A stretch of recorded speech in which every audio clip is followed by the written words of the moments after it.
Dinenay ni Luis Manzano ang lumabas na balitang magre-resign siya sa game show na Rainbow Rumble.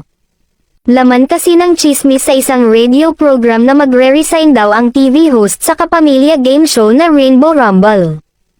Ayon pa sa nasagap na chismis ng mga host ng nasabing radio program, ang dahilan ng pansamantalang pamamaalam daw ni Luis sa mga programa nito sa ABS-CBN ay dahil sa pagtakbo nito sa politika sa Lipa City, Batangas. Dinagdag pa ng mga ito na naglilibot daw ang mister ni Jessie Mendiola sa iba't ibang lugar sa Lipa City dahil nga plano nga nitong pagtakbo sa politika. Tinanong nga si Luis sa kanyang messenger account kung may katotohanan nga ang lumabas na chismis. Nope with smiling emoji, ang reply nga ni Luis.